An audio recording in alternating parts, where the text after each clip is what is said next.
Quote, I went to shake his hand and tell him good game, and he just looked at me and didn't say anything. Yeah, that's definitely serial killer vibes. If I beat somebody and I try to say good game and they just look at me like this,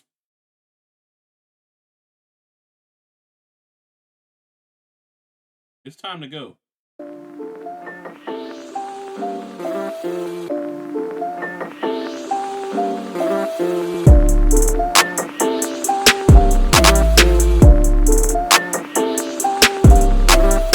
Hey, what's going on, YouTube? Today we are watching When Gamers Kill the Esport Murderers from Raby Web Surf. I fuck with Wavy. I fuck with his content. I fuck with it all. I don't know if I seen this or not. So good, YouTube. It was good, King. The thought they thought it was a game. No bullshit. When esport niggas turn to murderers now begins. In the last decade, competitive gaming has exploded in popularity. It's undeniable, the now lucrative esport industry success has immensely influenced the online world, with many of today's most popular content creators starting off as pro gamers. A definitive trait of the esport community is all the interpersonal drama that comes along with it. After all, it's competition, emotions run high, winners boast, and losers seethe. And generally, this beef ends in nothing more than a Twitter squabble. But Shit, unfortunately, we in a cooling over handful here, of King. instances, We a cooling. player's insatiable drive to win has ended in tragedy. And it's these disturbing cases that we'll be looking at today. How you feeling, From a bro? Call of Duty player turned sword-wielding killer to a PlayStation 4 robbery turning deadly. From a professional Madden player committing a mass shooting, these... What the fuck? I think I might remember that. I'm not gonna say it right now or here, but I think I remember the Madden shooting. are the esport murders. Esport Today's video murders. is sponsored by Rocket Money. Look, The Madden tournament shooter.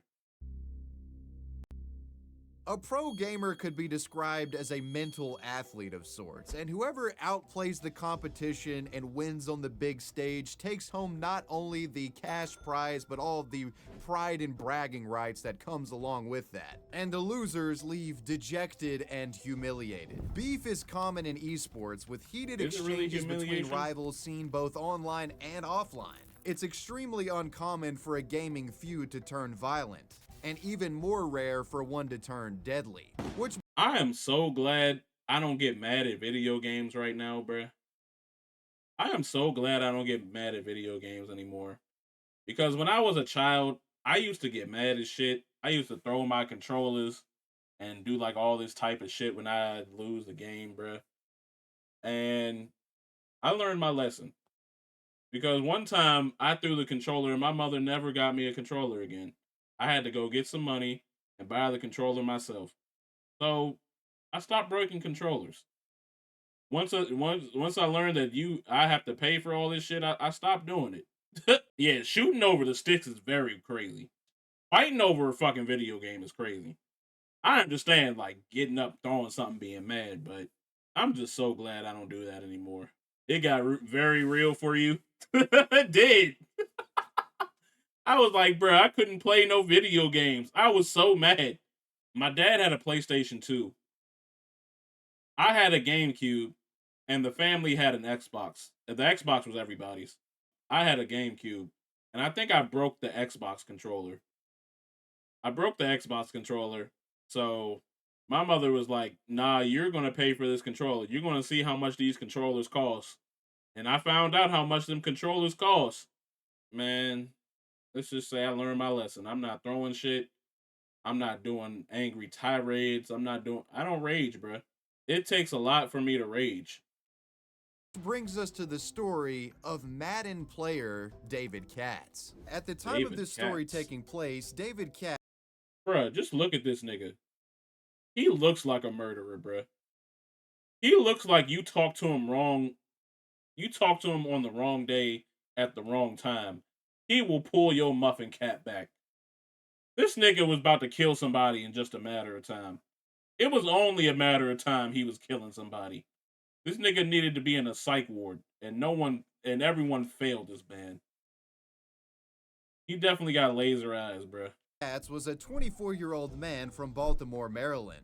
Katz could be Baltimore, described as a Maryland. troubled individual from a well-off family. David's father was a career engineer for NASA, and his mother was a state toxicologist. This family was said to have had a drawn-out and traumatic divorce that deeply affected David. As a young adult and adolescent, David had been hospitalized on numerous occasions related to mental illness. I'm not trying to discredit niggas like feelings like during divorce,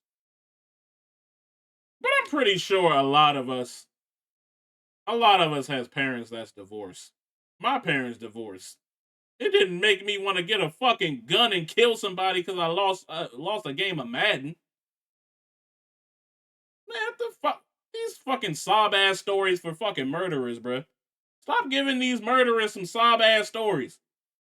If this was a black man, bruh, they would have said, "Oh, this nigga was a thug since the day he was born. This nigga was wearing a fucking shiesty at 5 years old. He was obviously going to be a criminal his whole life." When a white person kills somebody, it was like, "Oh, he's just a troubled kid. He would never do that to nobody. He was very well mannered." Whole time they just be ignoring the signs, bruh. Typical nig shenanigans. Right. Facts. This is crazy. The young man apparently suffering from frequent Twice. psychotic bouts. Hospitalized twice in psychiatric facilities. Prescribed antipsychotic and antidepressant meds. Parents disagreed on his care. Hey, the dad was probably like, "Hey, my son don't need all that treatment. My son good." All right, let me stop, bro. David was prescribed the medication Risperdal at a young age that helped curb some of his symptoms, but lapses would still occur. Documents from the Katz family divorce also speak on the young man's mental health struggles. These papers claim that David was being treated for schizophrenia and that David would, quote, go days without bathing, play games until 4 a.m. on school nights, and would walk around the house in circles. He would do what? He would do what? He would go days without bathing? Oh, nah. He couldn't do that in no nigga household. He couldn't have did that in no nigga household. He was in the right household for that. As soon as you smell like off meeting my mother, bruh, as soon as like I walk around and she smell funk, she telling me to go take a shower, bruh.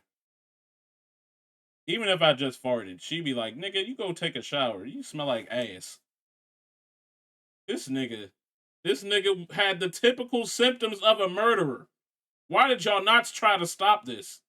Documentation also says that David Katz once punched a hole in his mother's door when his game controller was taken by her. He also frequently threw tantrums. In her bedroom door? Young. He punched a wall in her mother. He punched a wall. He punched a. I'm fucking up so much. He punched a hole in his mother's door, bruh. Her bedroom door. Nigga, if I'd have did that to my mom, bruh, I wouldn't even be on this earth. Nigga, I'd be homeless somewhere. She'd probably send me to God herself. This nigga just needed to be raised by niggas, bruh. He was probably watching her through the door hole at night. Hey, yo. I wasn't gonna say all that, but that's kind of crazy. But nigga, if I would have punched a hole or did all this, my mother would have beat my ass. Ass beatings all day, every day. That ended in him curling up into a ball and crying. David struggled with mental health throughout his formative years, and only one thing really brought the young man joy, that being Madden. As a child and teenager, David found refuge in the Madden video game franchise, playing these games religiously hours upon hours a day. In the Madden community, David would become a feared competitor. and was known throughout the community by his various gamer tags, including Ravens Champ, Bread, and Texas Have a Heart Attack. David would eventually begin entering Madden tournaments and found success in 2017 when he won the Madden 2017 championship. An excerpt written about this event describes David's apparently clutch victory in what some are calling the most exciting moment in all of the 2017 NFL Club Series championships. David Bread Katz won with a walk-off victory by completing an unbelievable pass as time expired to be crowned Buffalo Bills champion. The crowd at 716 Food and Sports in Buffalo, New York was amazed with the clutch execution in the fourth quarter. This looks dog awful. This is 2017. I would be so sick. I would be sick. This quality looks god awful, bruh. 2017, the quality looks like this. This is definitely a Twitch stream. This was definitely a Twitch stream, bruh. Yeah, he knew he lost when he made that catch. Look at this nigga's face. This nigga's face look crazy right here. That nigga's face look crazy. That nigga look like he eat like rabbits without cooking them, bro. This nigga just eat live animals, bro. He just looks like that, bro. Baby toes. Last play of the game. Oh my goodness! Touchdown, the young man from Columbia, Maryland. The last play of the game, and he gets it done. Columbia, Maryland. Alone. And while many competitive gamers celebrate their victories with a ridiculous pop-off of sorts, David was always said to have been rather stoic after securing the dub. Esports commentators have described David as not showing emotion when he plays, and one has been quoted saying, "To even get him to open up and talk to you about anything, it's like pulling teeth." He came in as a 7 seed and he just knocked off the 2 seed, and he did pretty convincingly. Yeah, I don't think of myself as a 7 seed. I think personally I'm one of the better players. This nigga look like he ain't shower in days, bruh. He look like he ain't seen a shower in days. Young, this camera quality is so ass. His hairline is buffering. How the fuck your hairline buffer? Hey, what's good, Divine? He got snake eggs in his pocket. Hey, yo. Nah, this nigga he looked like he's using drugs. He looked so dirty and filthy, bruh.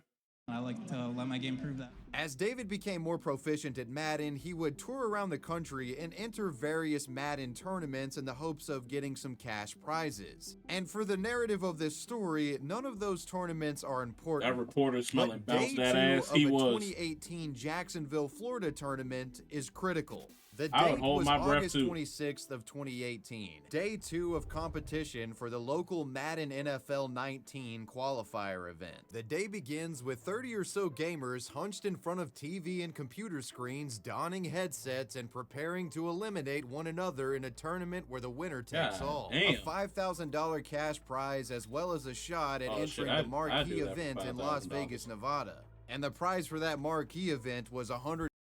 Hold up, niggas about to play Madden on mouse and keyboard, bruh? How do you do that? How do you play Madden on mouse and key? I guess it could be easy. All you gotta do is fucking get the ball and pass that shit. WASD would be like the movement. I wouldn't sit near that man in the tournament. I wouldn't either. That nigga smell like ass. And it's probably a strategy. Just to throw off the nigga that he's sitting next to. Like, man, fuck this nigga. I'm about to throw this interception on purpose. I see the vision. But I'm not doing the vision. I'm not being a part of that vision board at all. $125,000. These Madden qualifier events attracted some of the highest level Madden players from the country, and thousands were watching this live on Twitch. The venue hosting this event was the Good Luck Have Fun Game Bar. And as the day's Madden matches commenced, let's just say David wasn't playing his best. It's been reported that David had been acting strangely all day, even more so than his normal impassive self. During the event, one player that had beaten David said that Katz refused to shake his hand after a loss. Quote, "I went to shake his hand and tell him good game, and he just looked at me and didn't say anything." Yeah, that's definitely serial killer vibes. Nigga, if I beat this nigga in Madden, I'm running far away. I'd be like, hey, y'all got security? Because I feel like I need to run. I need to run. Bruh, if I beat somebody and I try to say good game and they just look at me like this,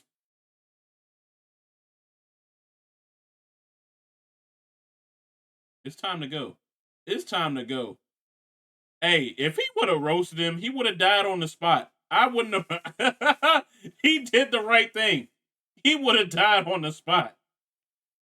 Additional concerning behavior from David was witnessed after losing against another player named Bugs. And this loss would knock David out of the tournament. And needless to say, he didn't handle it well. He reportedly had an outburst, wouldn't shake Bugs' hand, and stormed off angrily.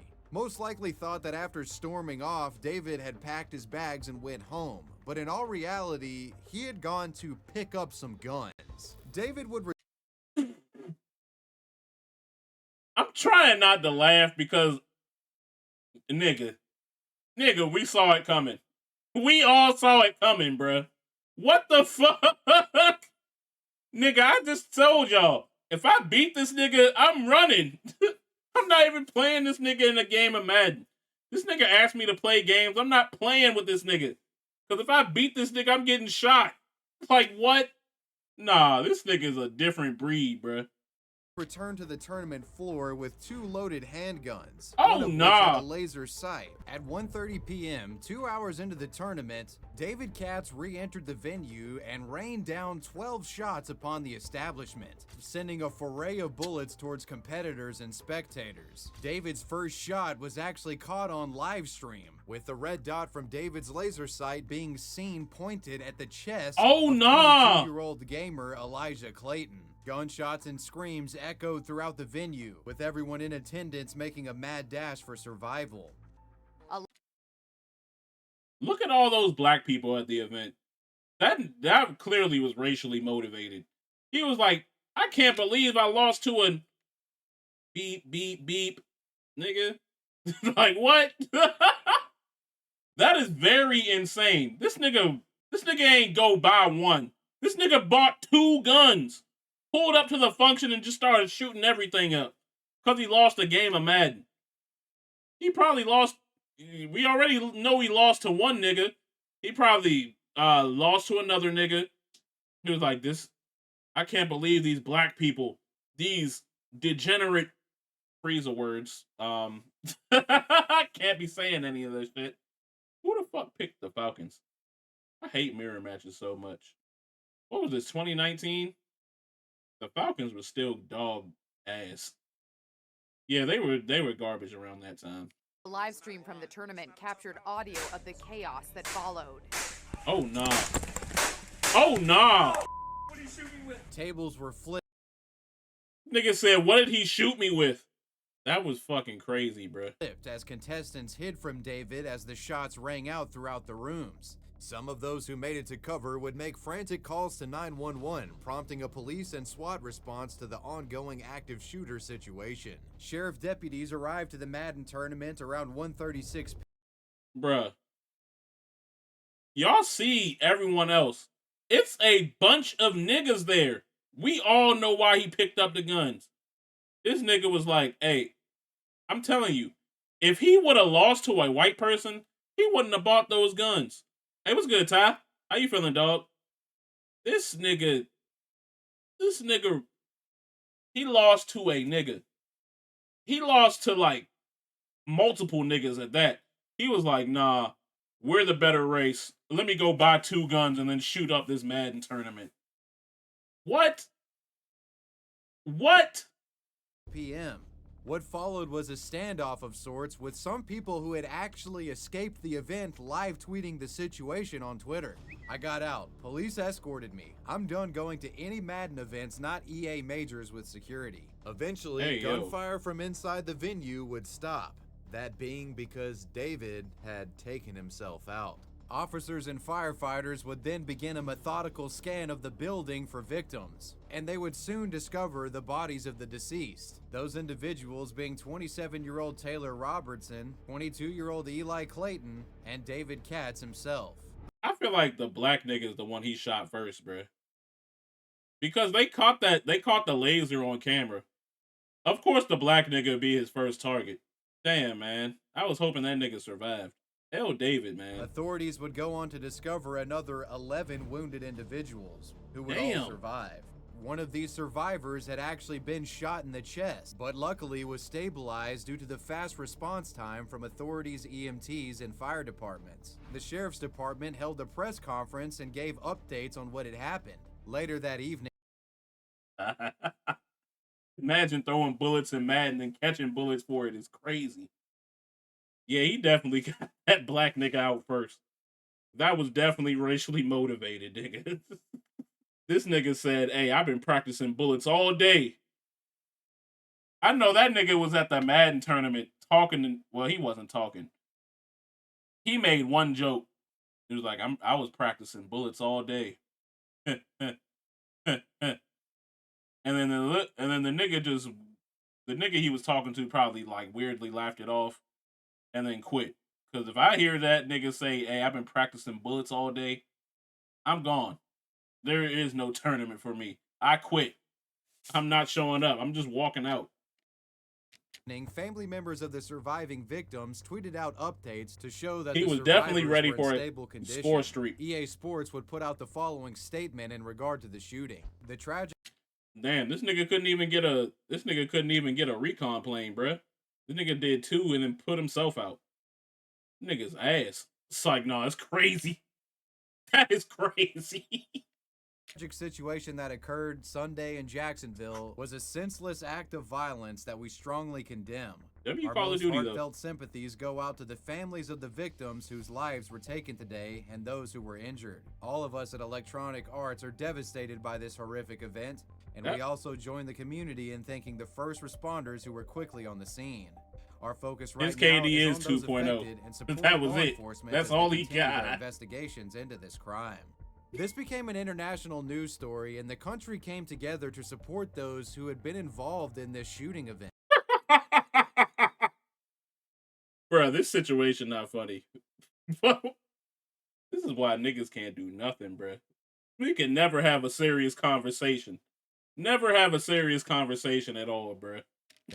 In one interview, a man who was present at the shooting itself, Toshiba Sharon, would say that he wanted the families of Eli and Taylor, the deceased victims, to know that they didn't die alone, and that they died with family.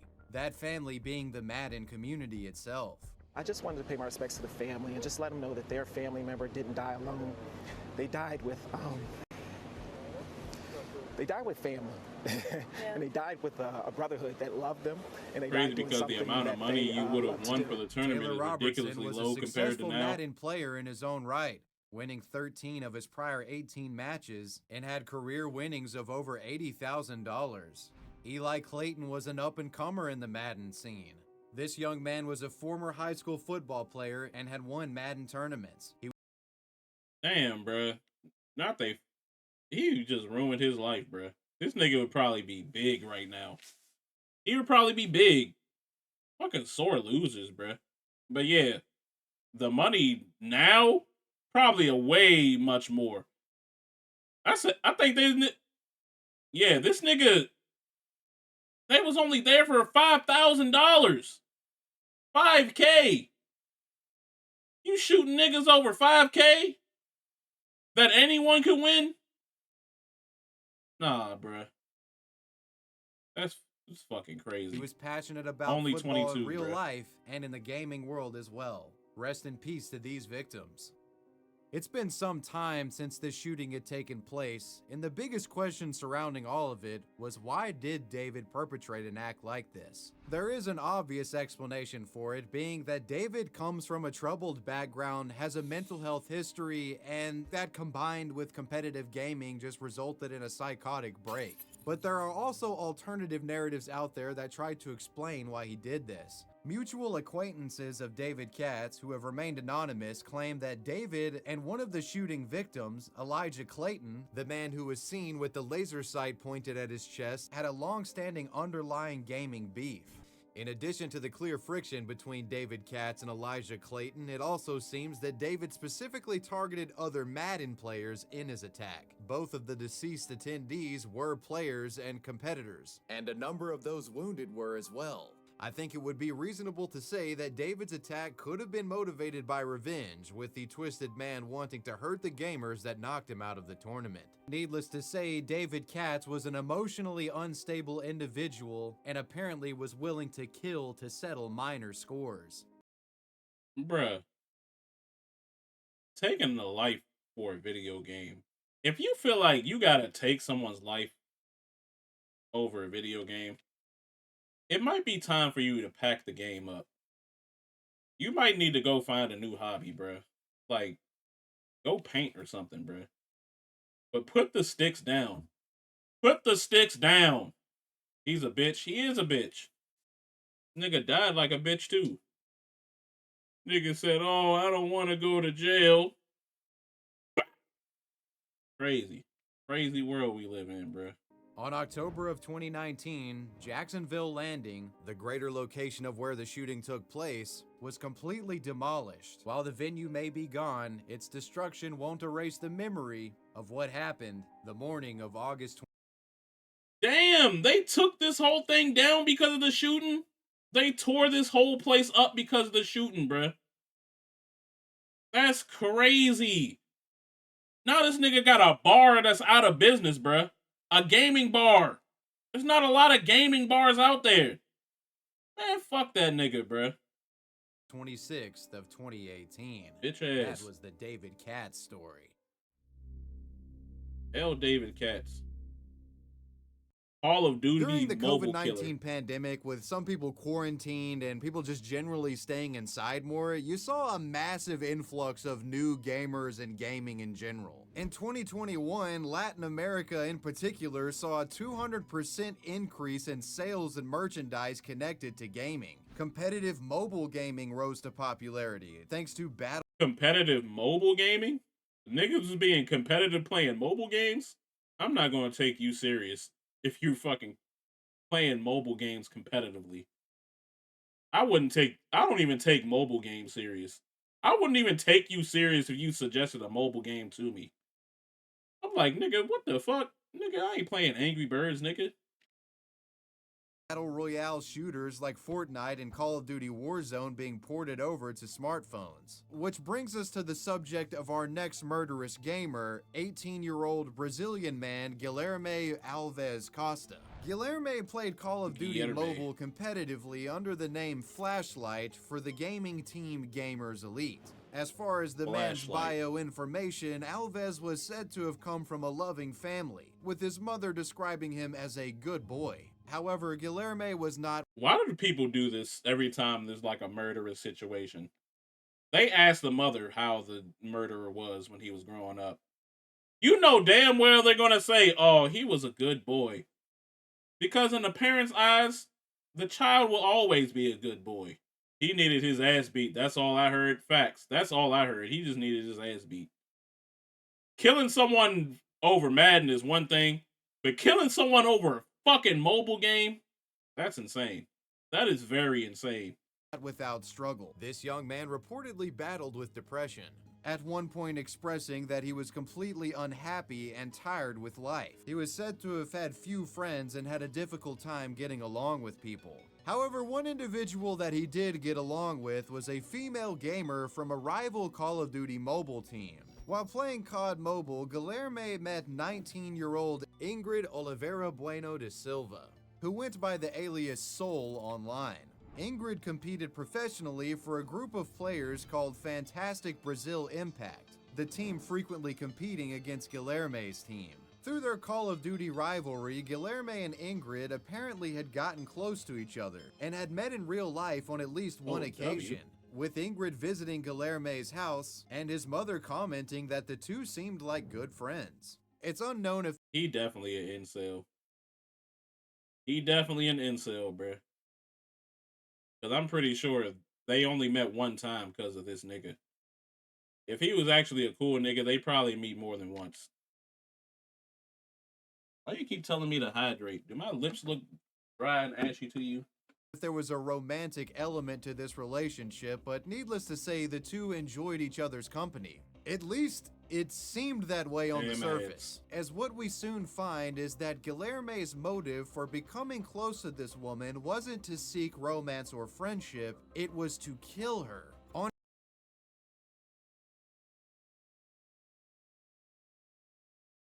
Huh?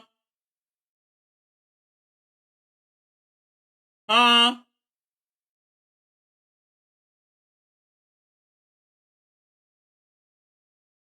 What?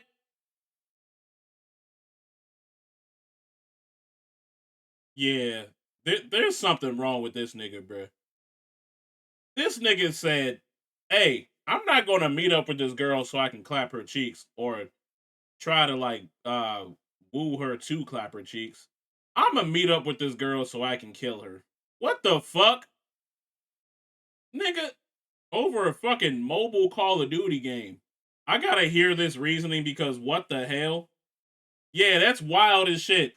On February 22nd of 2021, Ingrid would visit Guilherme at his Sao Paulo home, under the premise that the two would be playing Call of Duty in person together. What Ingrid didn't realize at the time is that Guilherme had been plotting for close to 2 weeks to lure her over and kill her. After Ingrid arrived, Guilherme would lure the young woman exactly what he said into his bedroom. Shortly after, the deranged man would procure a sword and began violently slashing and stabbing at the woman, continuing his assault until she was dead. In a sickening display of depravity, Guilherme would then record footage of her dead body after committing the murderous deed. In this not safe for life footage, it said that the sword handle could be seen protruding from the victim's stomach while Guilherme maniacally chuckles to himself.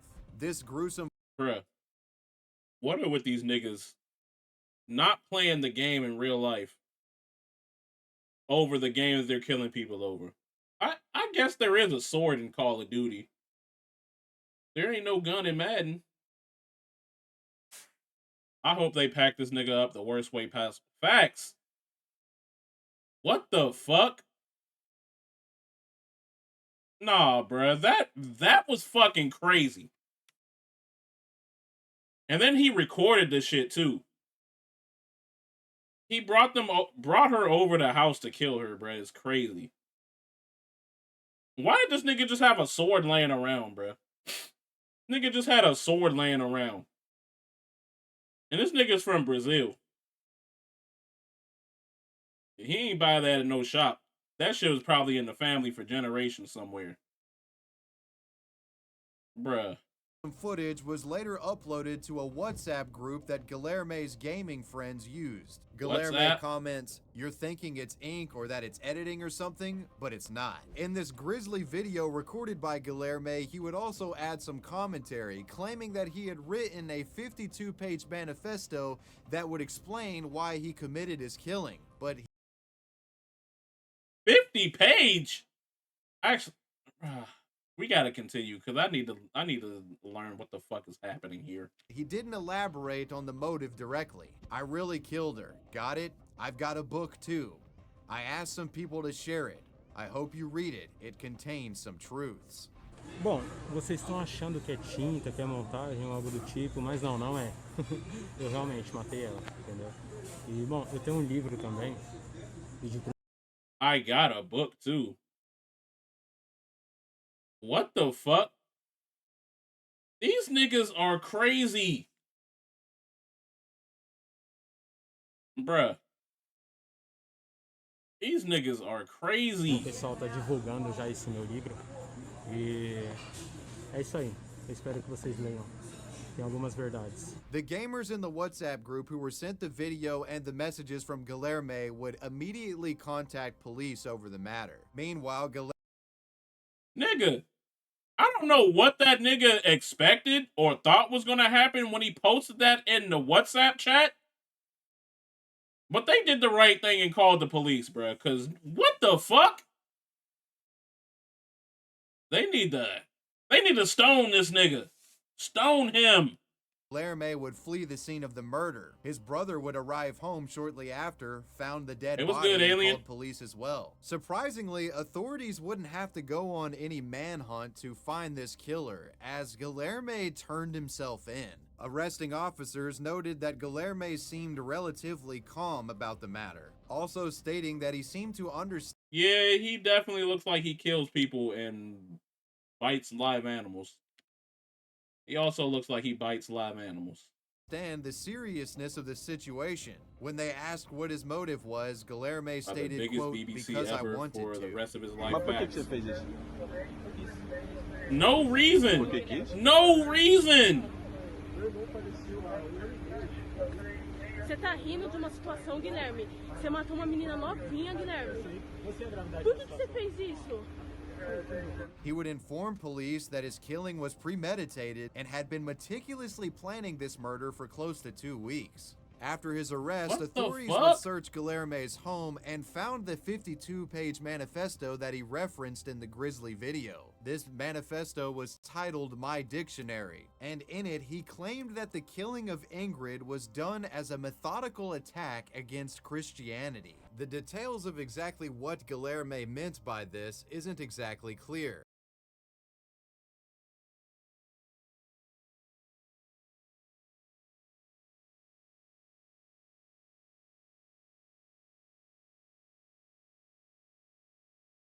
For attacks on Christianity.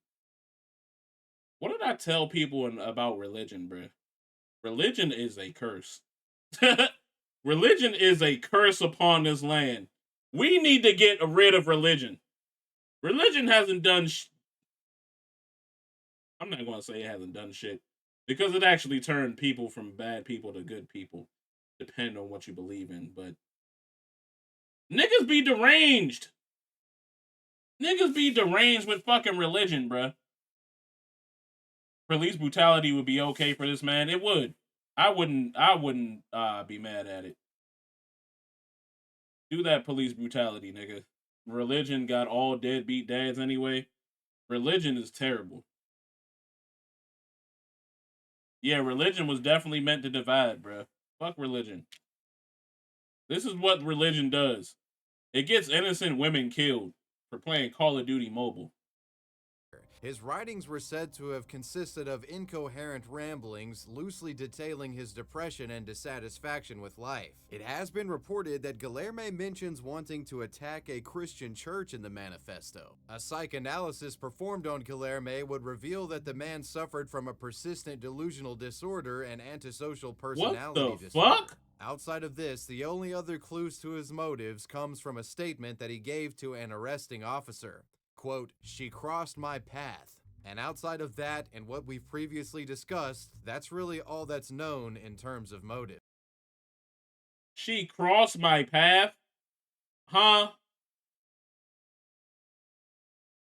Nah, that nigga needs to be... He needs to be excommunicated. Excommunicado. He needs to be... Chop it off. Just chop it all off.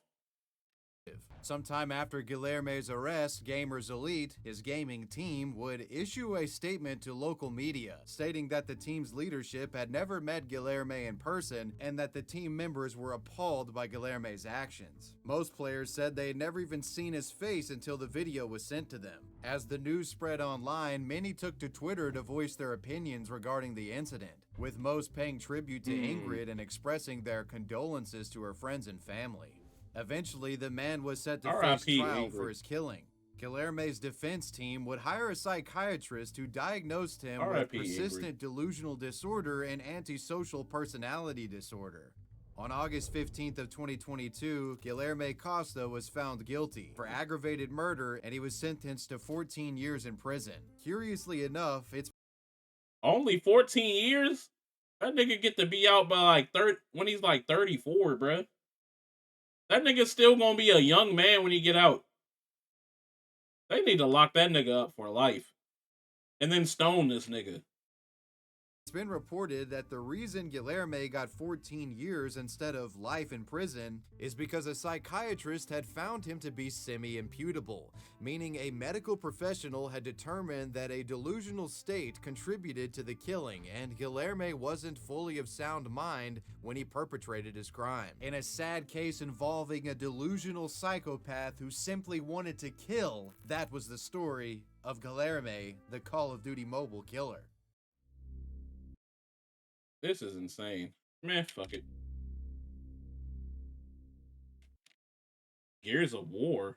PS4 robbery. This ain't even the right game. Gears of War? PlayStation? They don't mix. There's not a Gears of War on PlayStation. Daniel Zietz, also known by his gamer tag Phobos, had been playing Gears of War competitively since 2006, well before the explosion of esports into the mainstream. Daniel was one of the first professional Gears of War players, and was a member of a gaming team known as the Amazing Squad. He would often attend MLG competition and had been described by his friends and competitors as one of the nicest guys you'd ever meet. Aside from his Phobos gamer tag, Daniel was often called Mr. Buddy Buddy, which was a nickname that his friends and competitors gave him simply because he was such a kind person. In addition to frequenting tournaments, Daniel also streamed live on Twitch, playing games like Destiny and Titanfall. And unfortunately for Daniel, it would be a gaming-related interaction that would ultimately put him in the situation that leads to his death. In Atlanta, Georgia, on the night of leads to his death. Oh. I was wondering where Gears of War came from. Because Gears of War and PlayStation are not in the same realm. September 12th of 2014, Daniel was playing games with some of his friends when he told them that he'd be right back. He then steps outside to meet a couple that he had gotten in contact with over Craigslist. Apparently, Daniel had made plans to meet with this couple and sell them his PlayStation 4. The console was relatively new on the market and was difficult to find. Daniel would meet up with this couple in the parking lot of his Sandy Springs apartment at Yeah, that sounds like the PS5, didn't it? Nice to know that niggas love PlayStation. Approximately 9:30 p.m. At this rendezvous point, he would meet the individuals he had been communicating with on Craigslist. Those individuals being 20-year-old Nathaniel Vivian and 16-year-old Kayla Dixon. The girl's 16-month-old baby was brought along as well. However, what you might have put together by this point is that the couple that wanted to do this PlayStation transaction at 9:30 at night, they didn't have the best intentions. They didn't have the money, so they just wanted to get the PlayStation and get out of there. And they just happened to kill this nigga. As a matter of fact, Nathaniel had been meticulously planning a robbery with Kayla for over a week by this point. Apparently, Nathaniel, low on money, had actually recently sold his own PlayStation 4 to pay rent and wanted to get another console to replace it. He thought the best way to do so was to sucker somebody in on Craigslist and steal it from them. In the planning of the robbery, Nathaniel even searched up terms like how to rob someone on YouTube.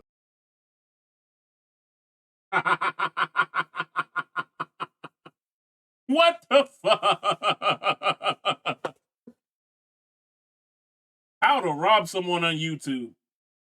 Like that's not gonna attract any attention. All right, got you. His intention for organizing this Craigslist meet was very clear. After the group meets up and exchanges pleasantries, the conversation then switches to the PlayStation in Daniel's hands. And it's at this point where Nathaniel lunges towards Daniel and grabs it, trying to pull it out of his hand. So Nathaniel quickly grabs the console and tries to rip it away, but Daniel resists and actually puts up a fight, not having any of this robbery. And seeing that Nathaniel was getting overpowered by Daniel, that's when Kayla comes into play. Seeing the ongoing struggle, it's at this point where Kayla reaches into Nathaniel's glove box and pulls out a .25 caliber pistol. She aims the firearm at Daniel and pulls the trigger. The bullet pierces Nathaniel's hand and then hits Daniel in the chest.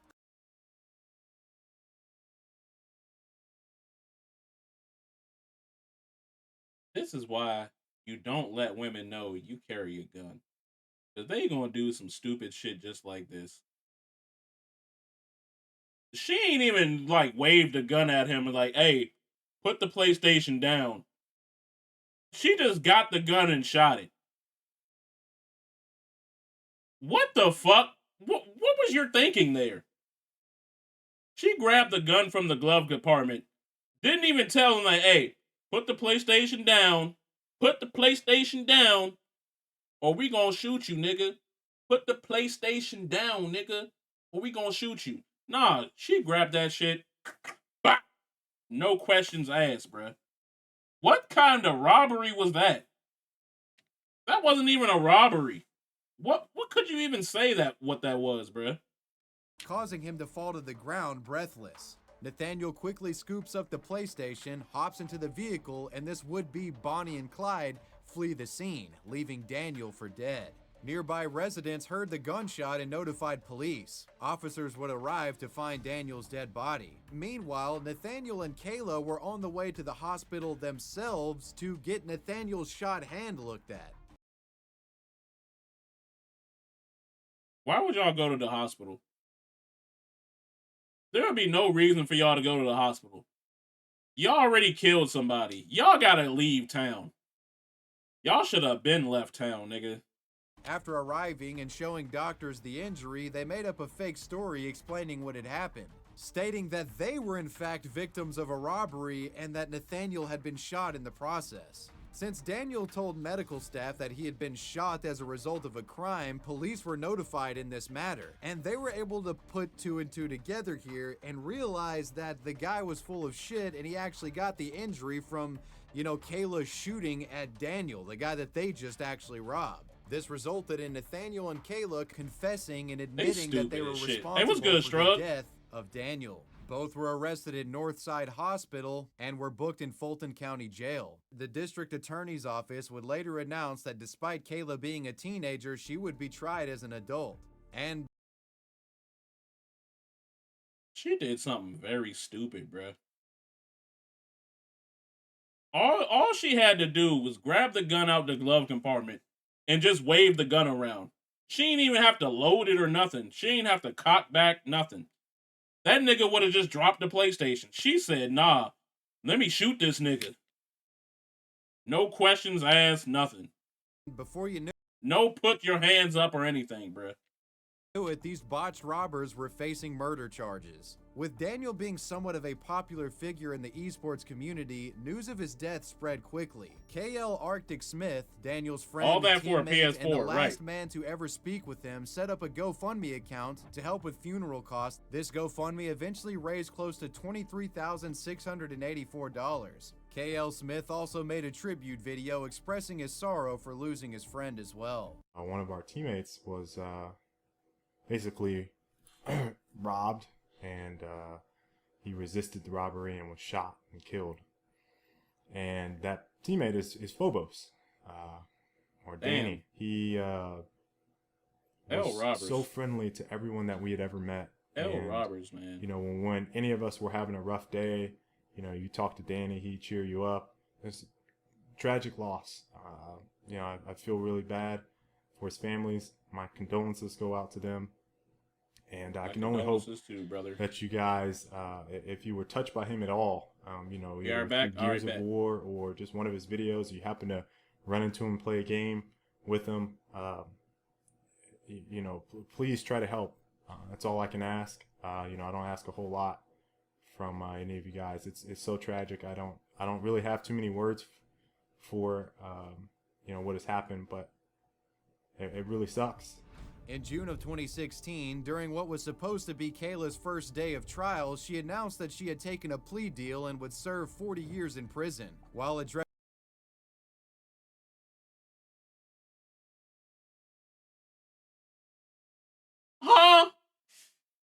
a plea deal gets you 40 years?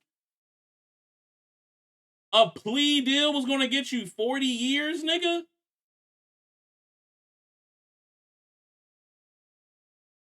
Nigga, I would have saw that plea and got the fuck up out of there. I'd have been like, nah, fuck this plea deal, nigga. We can't shorten that sentence a little bit? 40 years? We know why she got 40 years, because she's black and she shot a white man. They doubled her sentence, nigga. They basically doubled that shit. But 40 years? 40? Jesus Christ. Addressing the court, she apologized in tears. Quote, I would trade anything, almost anything, to bring Daniel back, but I know I can't. I want Daniel's family to know that I regret that day. I'm so sorry.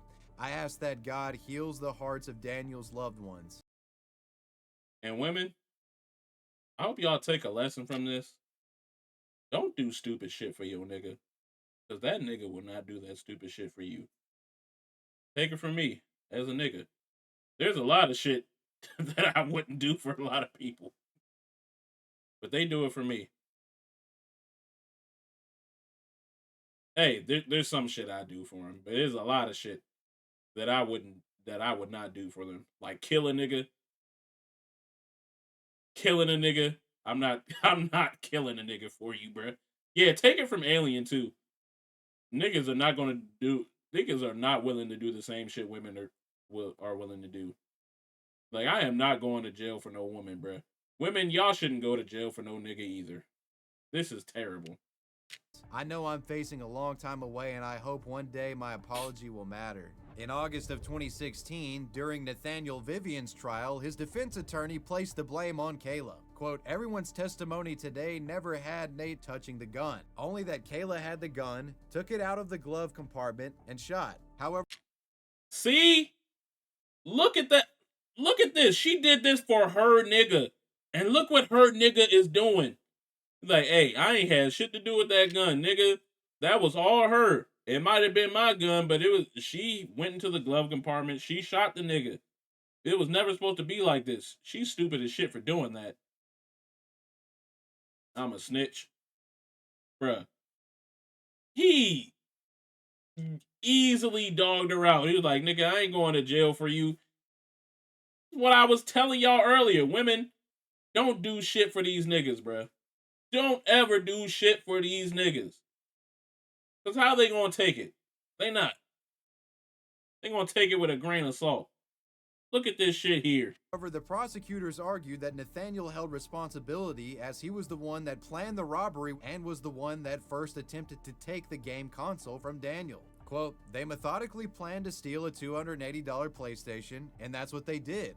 And the death of Daniel Zietz was a direct result of that. On August 17th of 2016, Nathaniel Vivian was found not guilty of malice murder, but was found guilty of felony murder, armed robbery, and several other charges. He was sentenced to serve life in prison. Daniel's parents spoke out to say that they were Imagine having to serve life over a PlayStation, bruh. All because yo girl stupidly shot a nigga. I'd be pissed, bruh. I would be pissed. Relieved to find out both culprits were being held accountable for the murder. It came out the way I think was fair. It was a real tragedy 2 years ago. It's a tragedy today. Forgiveness would be a long time away. A long road away, because we've lost our son. Hey, what's good, Ken? Lost his entire future. Double lift League of Legends murder. Damn, League of Legends murder. This sounds interesting. Story involves a tragedy that was dealt to a League of Legends player. It was an event that shook the community to its core. The Double Lift family murder. One of the most commonly played games on Twitch is that of League. The whole family got packed? Who was involved? The Mafia? The Yakuza? What the fuck? Of Legends. Throughout the years, League has gained a massive following thanks to it being one of the leading prospects in esports. I really don't need to tell you guys this, but League is massive around the world, with some League of Legends World Championships being viewed by 45 million people concurrently. Our story involves a top professional League player named Ilian Pang. Ilian, who goes by the in-game moniker Double Lift, has been playing professional League since about 2011. He was born in Mission Viejo, California in 1993 and was the middle child and younger brother to Eong Pang. Ilyan got his start in gaming playing games borrowed from his older brother. Eventually, Ilyan would inherit his older brother's computer, League of and Legends. that's how he gets into League of Legends. Ain't Ilyan this was Aliens natural game? at the game and thrived in its online competitive scene. His success at the highly competitive title eventually ain't this caught the Aliens attention game? of Counter Logic Gaming, a professional esports organization. And Counter Logic would Oh, give you used to Ilyan, watch him? aka Doublelift, his first big break in the esports scene, signing him to their gaming org. He was now a pro gamer. Despite having success in-game, personal struggles existed in Doublelift's life. In particular, the young man's parents weren't supportive of his gaming career choice and felt like he was pursuing an esports career against their wishes. They wanted him to go to college and get a more traditional job. Ilyan was resistant though and wanted to prove to his family that gaming could bring in the big bucks.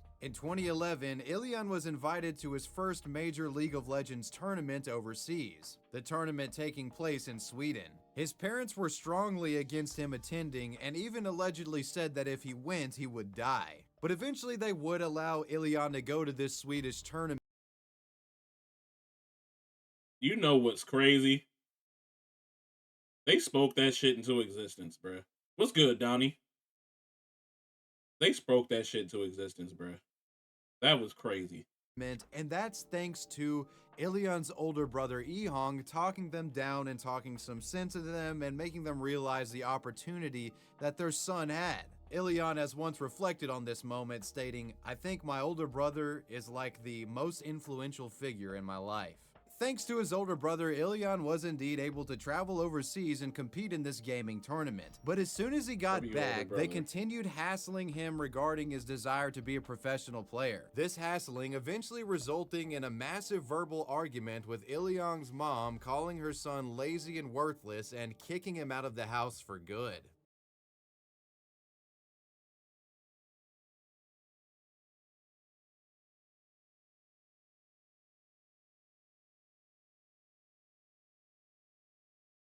They really called this man lazy just because he played one tournament, bruh. One single tournament that he flew out for, bruh. She definitely sealed their fate. She sealed their fate. Like, what you mean you kicking me out for winning a... Hold up, did they say you win? For going to a fucking tournament in Sweden. Nigga, he was probably only there for like a few days. Maybe a week. And they was like, oh, you're lazy. Go get a job in college. Bruh. After being kicked out, Ilyan would take to Reddit and vented his frustrations to his fans. In this post, Ilyan states, quote, "My mom is a first-generation Chinese immigrant and she basically adheres to every single Asian parent stereotype out there."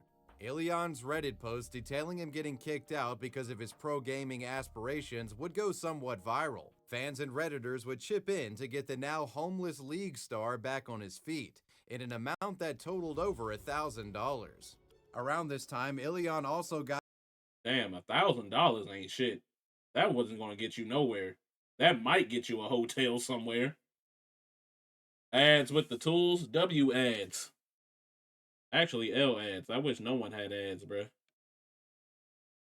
Got a gig writing educational League of Legends content for Team Curse Gaming. Quote, "I pretty much made half of the guides for that site. I was just super happy and I could finally pay rent that month." Making enough money to now live on his own, he fully cut off contact with his parents. And after cutting them out of his life, Doublelift's career only prospered further. In League of Legends, Nigga, I would have cut them out my life too. Nigga, how the fuck you gonna kick me out for my passions, bruh? Passions that's making me money. And y'all better not ask for a fucking dime when I get big. Nigga, cause I'm not gonna help y'all. Fuck y'all. Y'all never seeing my kids. Y'all never gonna see y'all grandkids, my grandkids. Nigga, you're cut off from the family. Period. I don't got a mom and dad. They died. What happened to grandpa and grandma? They dead, nigga. They died when I was young. Fuck them. Ilyan developed what has been called a bad boy persona and was known for being quite the trash talker. I don't even think they're that great. I just think everyone just... What I miss? Oh, basically, they got his parents his mother kicked him out the house for being a big League of Legends star and think that his career in professional gaming was him being lazy and all this other shit. And he got back to his feet, and now they're saying he's like some big trash talker. I guess he is a trash talker now, because when he was playing games in his mom's basement, he probably couldn't curse and do all that shit. Soon as he on his own doing his little career and shit, he probably going crazy. He probably called niggas the hard ERs and shit. He probably was going nuts. Sucks. In 2013, he's responsible for uttering one of the most famous phrases in esports history, that phrase being "everyone else is trash." How good is it to get a pentakill at the LCS All-Stars? LCS All-Stars? It technically was. Hey, it was yo. Europe versus North America. Everyone else is trash. Right here on the show. Everyone else is Everyone trash. else is Thanks trash. to numerous league tournament victories, Ilion aka Doublelift would become a superstar in the esports industry. But as years passed and Ilion became more numb to the fame and money, he began getting curious in regard to what his family was up to. In a 2015 interview done with Machinima, Doublelift said that he eventually would like to go back to his parents and just be a son again. I don't have to butt heads with my parents every other day. That's so stupid. I can listen to them a little bit and still do my own thing sometimes. Instead of have all this conflict and like built up tension and stuff like that, so that neither of us are happy. I just want to go back to them and just like, just be their son one day, you know? Just be like, okay, I'm your son and I'm doing well. But right now I can't do that, I'm too busy. And around this About to join the Asian community and play League of Legends. I'm going pro. Hey, yo. You go pro in a lot more things. They teach you some shit. They gonna teach you how to hack the game. How to hack the game without hacking it, bruh. This time, it said that Doublelift reached out to them and was able to come to a sort of tentative peace with them. Quote, "Today I realized I still love my mom. Guess family really is forever, even if I spent 10 years angry with them." Ilion would re-enter the gaming space with a newfound vigor, winning numerous tournaments over the next several years. Fast forward to 2018's League Championship Series. He would go on to help defeat Cloud9's team in the quarterfinals and the Echo Fox team in the semifinals in the League Championship. But just a week before the League of Legends World Championship Finals were to take place, Doublelift was hit with a life-changing tragedy. On March 31st of 2018, Doublelift's 30-year-old brother Ehong would find himself in a verbal argument over the phone with his parents. Apparently, Ehong was in an emotionally sensitive state after his girlfriend had just broken up with him. In an effort to console the man, Ehong's mother and father would travel to his home. After his parents arrived, Ehong made it clear he didn't want any assistance and became combative towards them. It's at this point where Ehong grabs a butcher knife and chases the family out into the street, where he would then stab both of them. His mother died almost immediately from the attack, and the father was critically injured. Bruh, the brother did this? Oh, nah, bruh. After stabbing his mother and father, Doublelift's brother would then flee the scene and attempt to carjack a bystander who was sitting in his car. Ehong attacked the man with the knife through his window, but fortunately this bystander was able to fend him off and escaped with minor injuries to his arm. Deputies responded to a 911 call regarding a domestic disturbance and reports of a man wielding a knife in the street. They arrived shortly after to find the bodies of Doublelift's parents. Ehong was found not far away from the crime scene near the Ortega Highway, the man standing eerily still holding a bloody knife. Ehong was arrested without incident and taken to Orange County Jail. Doublelift's mother, who was 59 years old at the time, was pronounced dead at the scene. His father was wounded but managed to survive. He was taken and hospitalized in critical condition. Doublelift would get a phone call from authorities regarding this incident just moments after winning the league semifinals. He had to skip the fanfare and fan meetups and head straight to the hospital to check on his father. Ilion would issue the following He thought he was a Tokyo Revenger. Facts. "This weekend, I received some terrible news. My brother attacked both of my parents with a knife. As a result of this attack, my mom passed away and my dad was seriously hurt and is now recovering in hospital. I'm still processing this news and joining up with my dad and little brother to make sure they're okay and the proper arrangements are being made. I'll likely be quiet on social media while I work through this. I hope you all understand and support me as you always have in the past. Double lift. Naturally, many have asked what drove Ehong to commit his brutal attack. This is a question authorities have struggled to answer, and to this day, there really is no clear motive established. The despair caused by the recent breakup with his girlfriend was certainly a contributing factor, but that alone doesn't fully explain the attack. The complicated family struggles in the Pang home have been well documented by Ilion, and perhaps there is something to that, and there very may well have been an undiagnosed mental disorder at play here as well. Anything at this point, though, is just speculation. On April 2nd of 2018, Ehong Peng was charged with murder, attempted carjacking, as well as 2 attempted murder charges, and was facing 44 years to life in prison. 2 attempted murder charges? Oh, the other nigga, the other nigga that was in the car. Okay, I was about to say 2 attempted. I was like, he got one of them. That's not funny. That's not funny. His bail was set to $1 million. Meanwhile, despite going through the death of his mother, Doublelift announced that he would still participate and attend in the league finals against 100 Thieves team, a tournament that Doublelift and his team would win. Been to the final stage before, and now they'll be there victorious together as Team Liquid are your North American LCS Spring Split champions. Despite the adversity of such a devastating event, Ilion was able to continue to thrive in the... My boy had that dog in him. He said, man, you kill my mother, I'ma still go hard, nigga. He had that dog in him. League world. So far in his career, Ilion has won 8 championships, and in December of 2022, he signed a contract with 100 Thieves to play for the 2023 season. The trial for Doublelift's brother, Ehong Peng, is still ongoing. The man has pled not guilty. Jury trial is scheduled for April 24th of 2023. You mean a not guilty? Oh, we can tell Alien that that he's safe. He didn't die. Doublelift ain't dead. He's still alive. He's still winning championships apparently. Dota police killing? Our next story involves a group of Filipino Dota players who traveled to a Dota tournament, with some of them not returning alive.